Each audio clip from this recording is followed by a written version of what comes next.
A few months ago, I had a couple of pedal boards sent in that wanted some updating, wanted some new pedals and to get ready for a new batch of tours that were happening. Namely, the pedal boards for Stephen Wilson and for David Kilminster, and David plays for Roger Waters. Now, these pedal boards I originally built years ago, and they've done thousands of miles in planes and trucks and have been on stages of stadiums all over the world and done hundreds of gigs. Now, both of these pedal boards used solderless patch cable, and I checked all the patch cables and they all worked perfectly. And it did make me think, it's time for a conversation. Now, I know a show on patch cables seems exceedingly dull, but I'll do everything I can to make it less so. Inevitably, whenever I talk about patch cables, and more specifically when I talk about solderless patch cables, I'll always get people, and indeed some pro builders, who will chime in and say, I only ever use soldered cable because it's the best. And you know what? They're absolutely right. A good quality soldered patch cable is the gold standard. But there's one really important thing that is left out of that conversation. Before I tell you what that is, I want to tell you a little story. I arrived in the UK in January 2002, and I flew into London and I dropped my bags off and I went straight to my first ever gig. It was a solo gig. I was playing along to backing tracks at the Walkabout in Covent Garden, which is right in the centre of London. Now, this was my first ever solo gig. I'd only ever played in bands up to that time, but I knew I was moving to the UK and I was desperate to at least have some work. And this was the gig I was offered. So I arrive at the venue, and the way it's set up, they've got a little interface on the wall that you plug your mixer into. And into the mixer I had backing tracks and a microphone and like the input from my pod that I was using at the time. Now, it was Australia Day, and Australia Day in London for expats is a massive deal. So the Walkabout was rammed with queues going around the block to get in. And my first ever solo gig, I was terrified. So DJ finished his set and switched me over to live, and I pressed play and I hit the first chord. Nothing happened. It turns out the cable that was plugged from my mixer into the interface on the wall had failed. It was a soldered cable. Now, I put my hands up. It was a cable I made myself, and I obviously didn't do a very good job. On the other hand, this is a cable that I've been using since the late 90s. I've done hundreds of gigs with this cable. With the Telly, it's clear and articulate, and it still performs flawlessly. This is a solderless George L cable. So what's my point? My point is this. A crap soldered cable is a crap cable, and a really well-made solderless cable can be great. The idea that a solderless cable is eventually going to fail simply by virtue that it's a solderless cable, well, it's just not backed up by the evidence. It's also worth remembering that solderless patch cables are not a new thing. They've been around for a long time and have been used by loads of great guitar players. Check out Eric Johnson's pedal board. He still uses solderless patch cables and sounds pretty fantastic. And what was the point I was going to mention before about the pro builders and their soldered cable? The point is, these guys are amazing at soldering, and it is a tough skill to learn. Ask any pro builder how long it took them to get good at soldering. It's a skill that can take years to learn. So today I'm going to take you through some techniques I've learned over the years for both soldered and solderless cables to help you make the most reliable patch leads ever. All right, let's get stuck in. Okay, this is the center pin type patch cable, which is your George L's, your Three Monkeys. Basically, the connector has got a pin in the center, and as we insert the cable into the connector, that pin connects to the braid of wires in the center of the cable, giving you your connection. Now, I'm not just eating this iced lolly because of its high sugar content and low nutritional value. What I need is the wooden stick, which I will use in just a minute. Now the biggest problem people run into when doing the center pin type patch cables is cutting the cable. These connectors are engineered to, thousandths of an inch to be as precise as possible. So the way that you cut the cable is a really big deal. It needs to be really clean and really precise. So what we want to use is something that slices the cable, something that shears it, and not something that crimps it, and I'll show you why. So if I take my pliers and I take this bit of cable and I snip the end off, you can see that what's happened here is the end has become squashed. See that? That's not what we want. Now, you can, and I've seen people do this and get good results with it, use something like a breadboard and a knife. And they put the cable on the breadboard and they push down. And that gives you, that's not bad, but it's far from perfect. And this is where my pedal pop stick comes in. So I put the cut end of the cable on a clean surface, and with a clean and dried pedal pop stick, I will simply roll. What I need to get is I need that end to be perfectly round. You can see I've got the sugar shakes from that flippin' ice lolly. Now the other thing that I will use this pedal pop stick for, I need to check that the center core, the braid in the center core, is in the center, and that the shield around the outside, that there are no strands sort of pushing over into the center core. And what I do is with the pedal pop stick, I will just gently pull them from the center to the outside, just like that. Giving as much distance as possible from the center core to the outside shield. It might take you 2 minutes to prepare the cable, and it'll take you 2 seconds to put the cable on. But all the preparation that you do at this point is absolutely key. Now we take our Jaw Gel connector, we push the cable in firmly. Now once that cable is in, what we're going to do, we're going to keep pushing as we bend the cable over into that slot. That's really important. Now once that's bent over, we take the end cap and we screw the end cap on. Now, this end cap is really important. The end cap actually slices through the outside of the cable into the shield. So that is what gives us our ground connection. So the center pin of the connector is connected to the center of the cable, and then the end pin is what gives us the earth, the connection to the earth. Now basically the cable is made at this point. There's enough thread on the outside of this so that you can get a good grip on it and get this end pin screwed on nice and tight.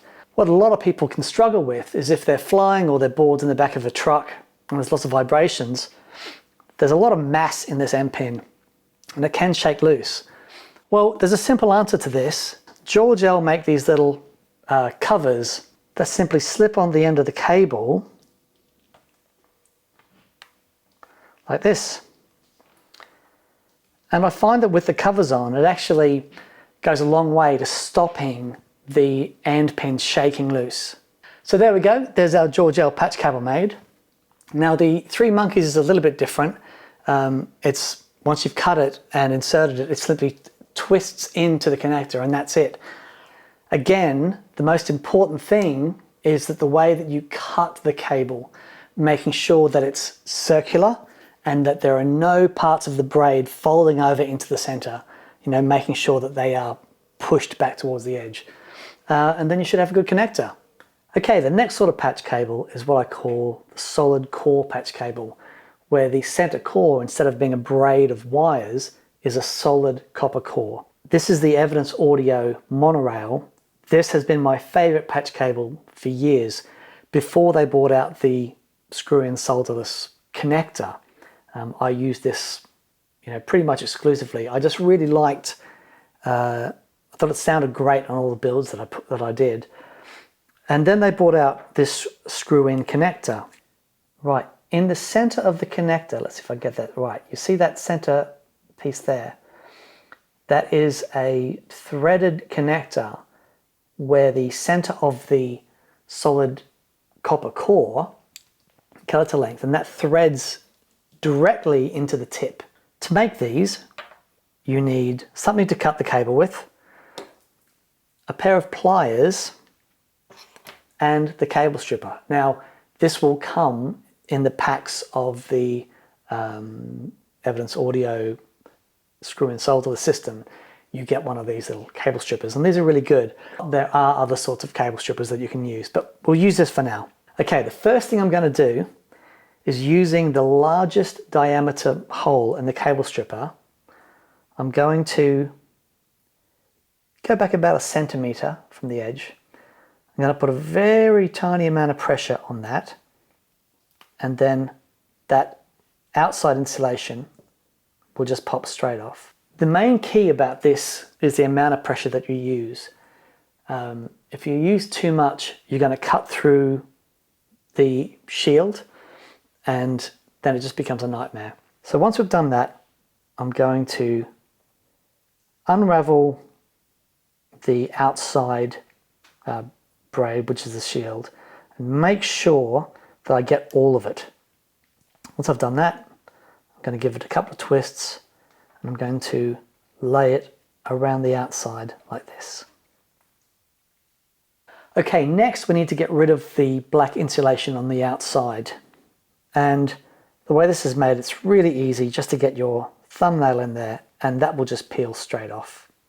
Now, this is the point that most people who make these sorts of cables stuff up. The inside core is copper, okay, and it's made so that it threads easily into the center pin of the connector. The problem being is, if you put too much pressure with the insulator stripper, you cut into the center core, right? And what can happen then is, as you screw that center core into the connector, you can break that center core, and you end up with, a tiny bit of copper stuck in the center of the connector. So here's how you counteract that. Basically, I want about 5 mil of bare copper core showing. So I put this on the second smallest hole here. I apply a very small amount of pressure, and I twist. Now, that amount of pressure hasn't been enough to cut through that white insulation completely. What I do then is I take my pliers and I grab that bit of insulation and I twist my patch lead. Then you'll see it just comes off the end. What that means is I haven't cut in too deep, right? There's no blade mark on the copper. Now all I do is I insert this, and you will feel the point where the copper core sort of pokes into the center of the connector. Sometimes it helps to do a bit of a reverse twist. Okay, you hear that little click? So now that's in the center, and then I simply twist it on.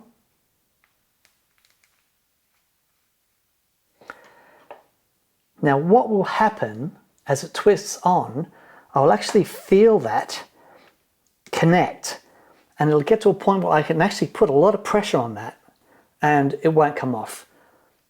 And I know that that center core is now connected to the tip. About 5 or 6 turns should do it, okay? And then you've got enough of the core deep enough into the thread that it's a really secure connection. Now from there, you simply bend the patch lead over, and then we have the cap. And that simply places on the end, and again we screw the end connector on. Now finally, and this is a really important step for these, is the pliers. Now the pliers I use have got this little hole here, and the way I use it, I grab the end connector, and once I've grabbed that, I don't let go. What twists is the rest, is the cable and the cap. So I twist this way, and then I twist this way, and I do that up really tight, as tight as I can. Now that is locked on. Now I know people will simply do these up hand tight and they've had great results, and that's fine. But for me, if I'm doing a rig with these cables that's going to be, you know, touring, it's going to go on planes and trucks and things, I need to be really careful of any vibration that may unscrew this connector. By doing them up like this and making them tight, I've never had a cable, you know, unscrew. Now I simply repeat the process for the other end.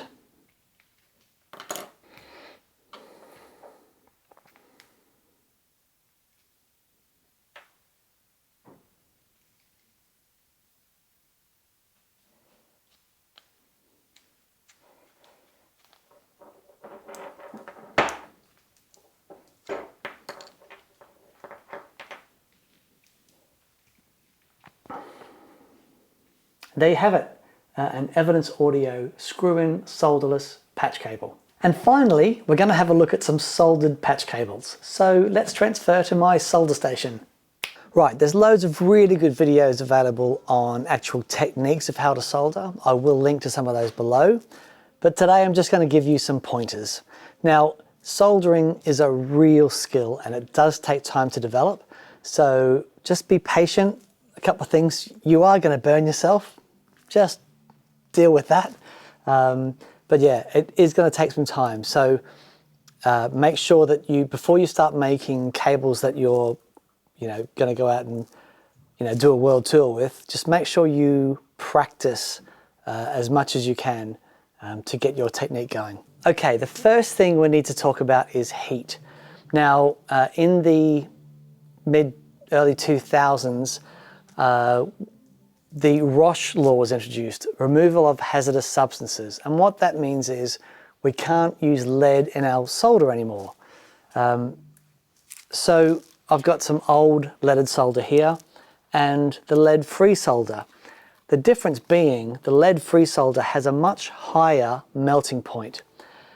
Now that means that we have to have a soldering iron capable of delivering a higher temperature to flow our solder. So I've got two soldering irons here. This is one that I have in my gig bag, and it's really great to solder, you know, thin component legs, and it will do a really high heat, as will this one here. Again, do a really high heat. The difference is this one is 5 watts, this one is 75 watts. Now what does that mean? The 5-watt soldering iron will deliver a high heat, but if I try and solder something like the shield on a switchcraft jack, because it's a thick piece of metal, that will simply take all the heat from the soldering iron before the soldering iron has a chance to sort of replenish that heat. Whereas something like this, that's capable of delivering the heat really quickly, it will easily heat up that area to a point where you can flow your solder. Now why that's really important is when you're doing this, you need to get in and out as efficiently as you possibly can.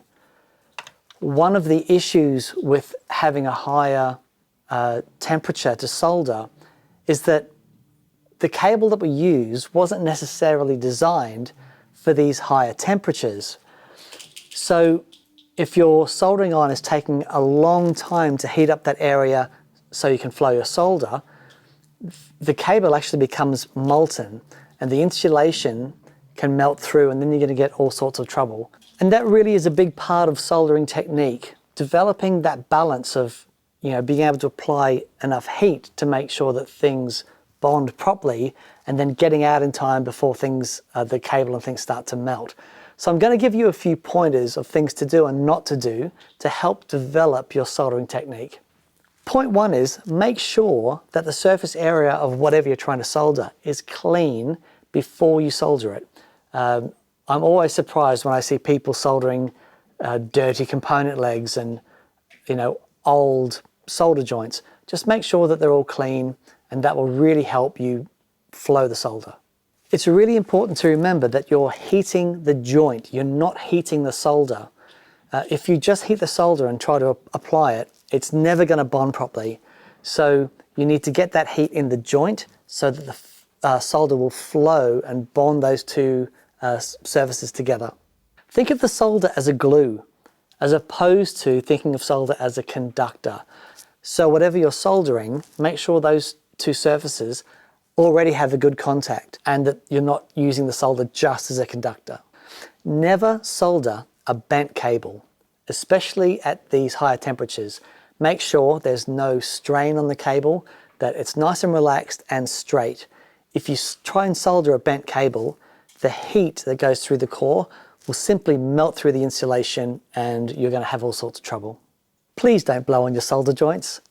Once you've made the joint, just let it cool naturally. If you blow on it and cool it down too quickly, you can get tiny little fractures in the joint, and that can cause all sorts of problems. Now, once you've let the solder joint cool, it might be cool enough that the bond is nice and secure, but it still might be too hot to move the cable around. So it's really important that once you have made the connection, make sure that you've given the joint enough time to cool properly. So no matter what cable you've made, the testing is the same. Now, you can buy, really good cable testers, and some of them are really good. I find I get really good results with a simple multimeter. There's three things I need to test with the cable. The first thing I need to test is continuity from tip to tip. So with the meter, I just double check that the meter is working fine. So where it measures 0 ohms, it means that there is 0 resistance. And if I let that go, you'll see that creep up to, there we go. That means basically it's open circuit. So what I need is 0 resistance from tip to tip. There we go. So it means that that connection is good. I'm going to repeat the same thing from the shield to shield. There we go, 0 resistance. Now, the most important reading is the reading between the tip and the shield. And it should read open circuit like that.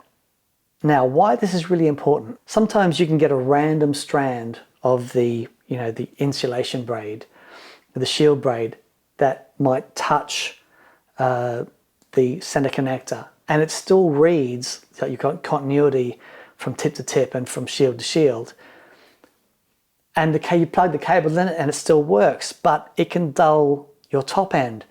And that's because you've got a slight amount of resistance between the tip and the shield. And the first thing that's going to go is the top end. It might be that you've got that patch cable plugged in after a low impedance signal, and it might drive that resistance, and it might be okay. But you change the position of that patch cable and you put it in a position where it's going to see the impedance directly from the pickups, and suddenly it sounds dull. So I highly recommend you test each patch cable like this.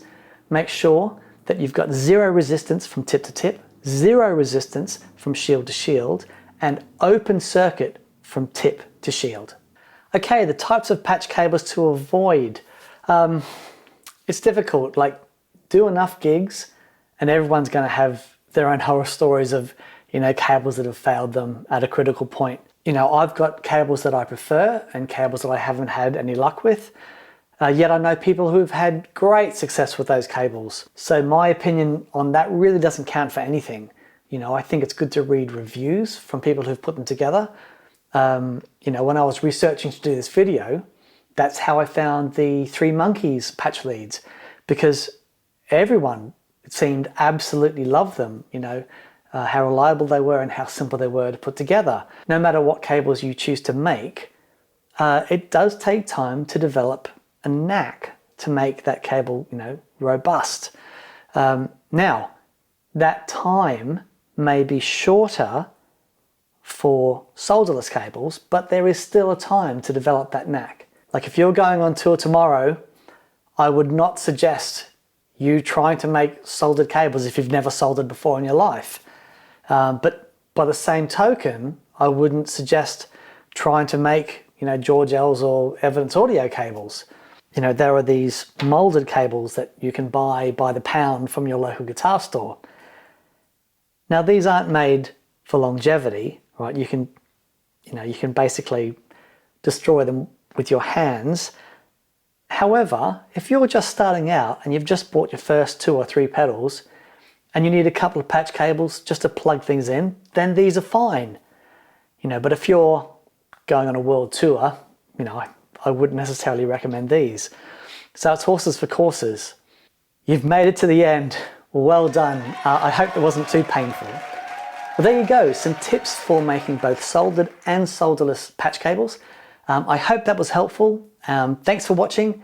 Until I see you again, take it easy. Bye.